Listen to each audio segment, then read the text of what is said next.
வணக்கம் traders. Welcome to post market report. So நம்ம இன்னைக்கு வீடியோவில் என்ன பார்க்க போறோம்னா, பேங்க் நிஃப்டியோட போஸ்ட் மார்க்கெட் அனாலிசிஸ். அதாவது வியாழக்கிழமை பேங்க் நிஃப்டியோட எக்ஸ்பைரி இருந்துச்சு. அதாவது மந்த்லி எக்ஸ்பைரி. ஸோ அது முடிஞ்சதுக்கப்புறம் நாளைக்கு பேங்க் நிஃப்டி என்ன நடக்க போகுது வெள்ளிக்கிழமை அப்படிங்கிறத நம்ம பார்க்க போகிறோம். இன்னொன்று ஞாபகம் வச்சுக்கோங்க, இந்த மாதத்தோட கடைசி ட்ரேடிங் நாள் நாளைக்கு தான், வெள்ளிக்கிழமை தான். ஏன்னா திங்கக்கிழமை வந்து லீவு ரம்ஜானுக்கு. அந்த ஒரு காரணத்தினால நாளைக்கு தான் லாஸ்ட் ட்ரேடிங் செஷன். வாங்க இப்போ நம்ம வீடியோக்குள்ளே போகலாம். ஸோ நம்மளோட சார்ட் அனாலிசிஸ் நம்ம ஏற்கனவே நல்லா கொஞ்சம் டீட்டெயிலாக நம்ம பார்த்துருந்தோம். ஏன்னா நிஃப்டி 50 அண்ட் பேங்க் நிஃப்டி ரெண்டுமே வந்து மார்க்கெட் புல்லிஷாக போயிருந்துச்சு. நிஃப்டி 50 பேங்க் நிஃப்டி மட்டும் இல்லை, ஸ்மால் கேப், மிட் கேப், அதே மாதிரி பிஎஸ்சி, சென்செக்ஸ் எல்லாமே மேலே தான் போயிருந்துச்சு. ஸோ அந்த ஒரு காரணங்கள்னால மார்க்கெட் மேலே போச்சு. நான் ஏற்கனவே சொல்லியிருந்தேன், எப்போ எல்லாம் மார்க்கெட் மேலே போகுதோ அப்போ எல்லாம் ஒரு கன்சாலிடேஷன் ஃபேஸ் வரும், அதுக்கப்புறம் ஒரு பிரேக் அவுட் ஃபேஸ் வரும்னு. நம்மளோட வந்து க்ரோத் ஃபேஸும் பார்த்துட்டோம், கன்சாலிடேஷனும் பார்த்துட்டோம். நாளைக்கு வந்து பிரேக் அவுட்கான சமயம். ஸோ அந்த நாளைக்கு வந்து இந்த கன்சாலிடேஷன் ஃபேஸ், இங்கே இருக்கிற இந்த கன்சாலிடேஷன் ஃபேஸ் முடிஞ்சு நாளைக்கு வந்து மார்க்கெட் மேலேயோ கீழேயோ பிரேக் அவுட் ஆக போகுது.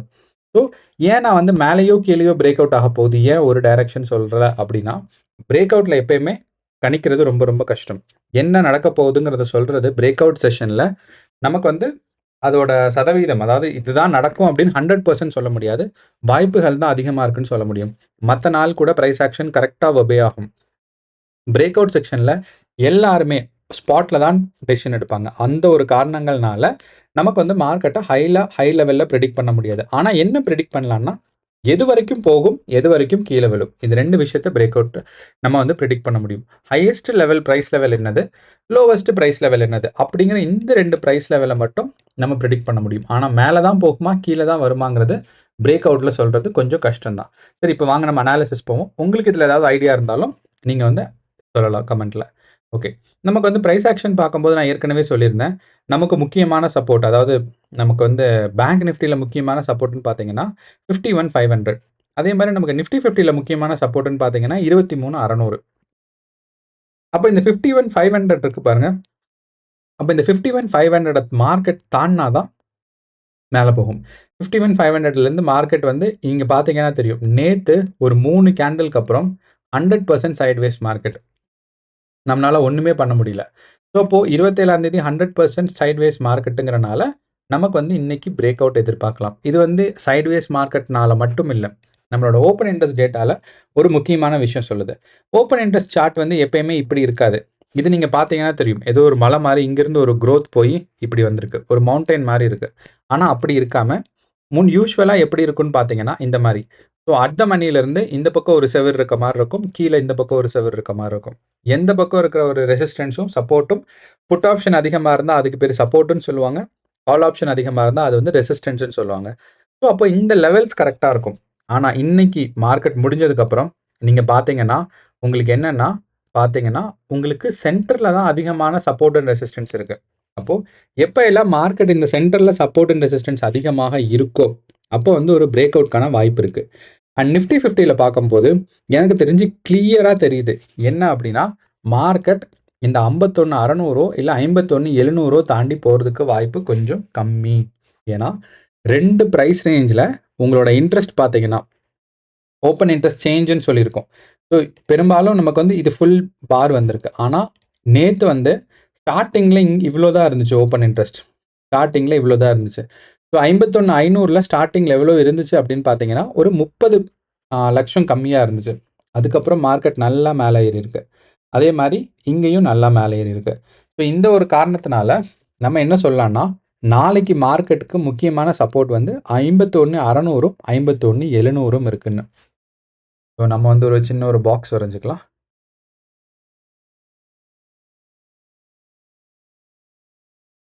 ஸோ இந்த பாக்ஸ்க்குள்ளே தான் நாளைக்கு மார்க்கெட் அதிகபட்சம் மேலே போனால் போகிறதுக்கான வாய்ப்பு இருக்குது. ஓகே, அப்போ கீழே வந்தால் எவ்வளோ வரலாம் அப்படின்னு நீங்கள் கேட்டிங்கன்னா, இங்கேருந்து 51,000 வரைக்கும் கீழே வரலாம். ஆனால் 51,500 நமக்கு ஒரு ஸ்ட்ராங்கான ரெசிஸ்டன்ஸாக தான் இருக்குது.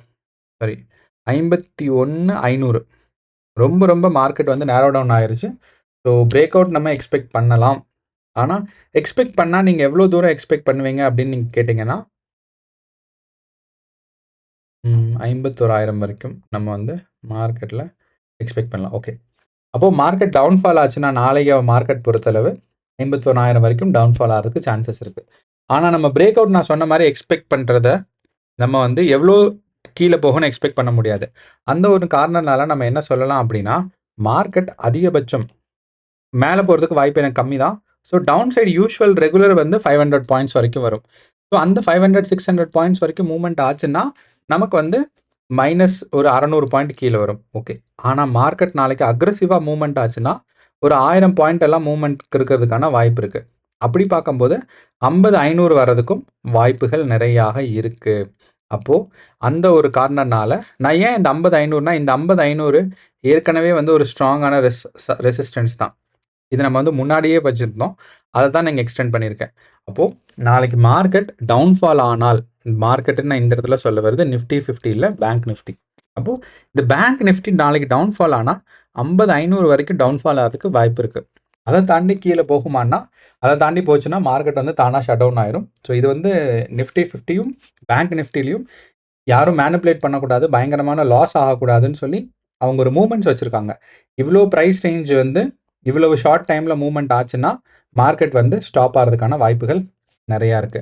ஆனா அவ்வளோ தூரம் போகாது மார்க்கெட். ஏன்னா அந்த மாரி மார்க்கெட் கிராஷ் அளவுக்குலாம் ஸோ அந்த மாரி போச்சுன்னா அதுக்கு பேரு மார்க்கெட் கிராஷ்ன்னு சொல்லுவாங்க. ஸோ அந்த ஒரு நிலைமையில பார்க்கும்போது, நாளைக்கு பேங்க் நிஃப்டி மேல போனா 51,800 வரைக்கும் போகும். வாய்ப்பு கம்மி தான். டவுன்ஃபால் ஆகும்போது ஃபர்ஸ்ட் நீங்க என்ன எதிர்பார்க்கலாம்னா, 50,000, 51,000 வரைக்கும் நீங்க டவுன்ஃபால் எதிர்பார்க்கலாம். அத தாண்டியும் மார்க்கெட் ரொம்ப அக்ரெசிவா மூவ்மெண்ட் இருக்குன்னா, 50,500 வரைக்கும் எதிர்பார்க்கலாம். இதுதான் நமக்கு வந்து நாளைக்கு வெள்ளிக்கிழமை எக்ஸ்பெக்ட் பண்ண வேண்டியது.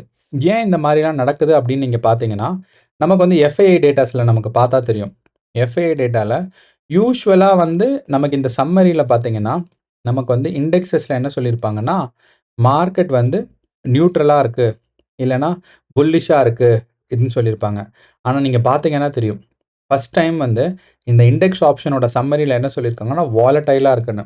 அப்போ பிரிடிக்ஷன் வந்து ரொம்ப ரொம்ப கஷ்டமான விஷயம். இந்த ஒரு நிலைமையில. ஏன்னா எஃப்ஐஐஸ் அண்ட் டிஐஐஸ் அதே மாரி கேஷ் மார்க்கெட் ஃப்ளோ பார்க்கும்போது, யூசுவலா நம்ம முன்னாடியே பார்த்திருப்போம். எஃப்ஐஐஸ் வந்து ஷார்ட் கால் பண்ணிட்டு இருப்பாங்க. டிஐஏஎஸ் வந்து லாங் கால். அதாவது எஃப்ஐஏஎஸ் வந்து வித்து பணம் உண்டாக்குவாங்க. டிஐஏஎஸ் வந்து வாங்கி பை பண்ணி பணம் உண்டாக்குவாங்க. ஆனா, இந்த ஒரு கடந்த ஒரு 4 நாளா பார்த்தீங்கன்னா, நேர்மாறா இருக்கு.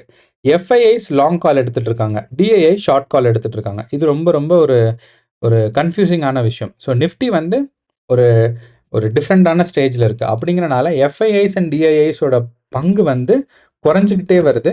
அப்போ நாளைக்கு எஃப்ஐஐஸோட செல்லிங் அதிகமா இருந்துச்சுன்னா, மார்க்கெட் கீழ போகும். ஸோ நம்ம நாளைக்கு வந்து எஃப்ஐஐஸோ, டிஐஐஸோ யாரா இருந்தாலும் சரி, செல்லிங் தான் நாளைக்கு அதிகமா இருக்க போகுது. அந்த ஒரு காரணங்கள்னால மார்க்கெட் கீழ வரதுக்கான வாய்ப்பு இருக்கு. ஆனா, இது எல்லாமே வந்து நமக்கு மட்டும் இல்ல, எஃப்ஐஐஸ், டிஐஐஸ்க்கும் இந்த அனாலிசிஸ் தெரியும். அந்த ஒரு காரணத்தினால, சப்போஸ் நாளைக்கு வந்து எஃப்ஐஐஸ் வந்து அதிகமான பையிங்ல ஈடுபட்டா, மார்க்கெட் கொஞ்சம் சேஞ்ச் ஆறதுக்கு வாய்ப்பு இருக்கு.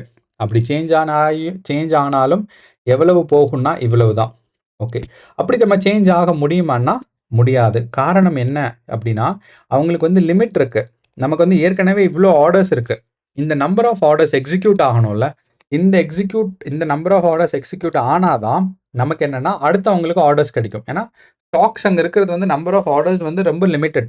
அப்ப அந்த லிமிட்குள்ள அவங்க வாங்கணும்னா, லிக்விடிட்டி கிடைக்காது. அந்த லிக்விடிட்டி கிடைக்காதுங்கிறனால தான் நான் என்ன சொல்றேன்னா, அதிகபட்சம் மார்க்கெட் இவ்ளோ போகும். லோவஸ்ட் இவ்ளோ போகும்னு.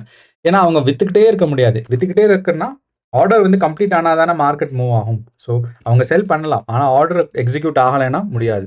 அப்போ ஆர்டர் எக்ஸிக்யூட் ஆறது வாலடைலிட்டிய பொறுத்து இருக்கு. அந்த ஒரு காரணங்கள்னால தான் நமக்கு வந்து அப்பர் லிமிட்டும், லோவர் லிமிட்டும் எல்லா ஸ்டாக்குக்கும் அன்னையோட ஒரு இன்ட்ராடே பிரைஸ் மூவ்மெண்ட்ஸ்க்கு இருக்கு. ஸோ இதுதான் நம்ம நிஃப்டி 50யோட அனாலிசிஸ். ஸோ இந்த 2 பிரைஸ் ரேஞ்ச் ஞாபகம் வச்சுக்கோங்க. 51,800ம் லோவர் சைடு வந்துச்சுன்னா 51,000 அதையும் தாண்டி கீழ அக்ரெசிவா மூவ்மெண்ட் இருந்துச்சுன்னா 50,500. இந்த 3 பிரைஸ் ரேஞ்ச் ஞாபகம் வச்சுக்கோங்க. நீங்க அவுட் ஆஃப் த மனில பொசிஷன் எடுக்கிறனாலும் எனக்கு தெரிஞ்சு பேங்க் நிஃப்டில எடுக்கலாம். காரணம் என்னன்னா எக்ஸ்பைரிக்கு இன்னும் 1 மாசம் இருக்கு. ஸோ அதனால நீங்க வந்து தைரியமா எடுக்கலாம். அண்ட் உங்களோட அனாலிசிஸ் நீங்க யோசிச்சு கேர்ஃபுல்லா பொசிஷன் எடுத்துக்கிறது நல்லது. அண்ட் நாளைக்கு வந்து நீங்க ஸ்பாட் ட்ரேட் எடுக்கிறத அவாய்ட் பண்ணலாம். ஸோ இதுதான் நம்மளோட அனாலிசிஸ். நன்றி, வணக்கம்.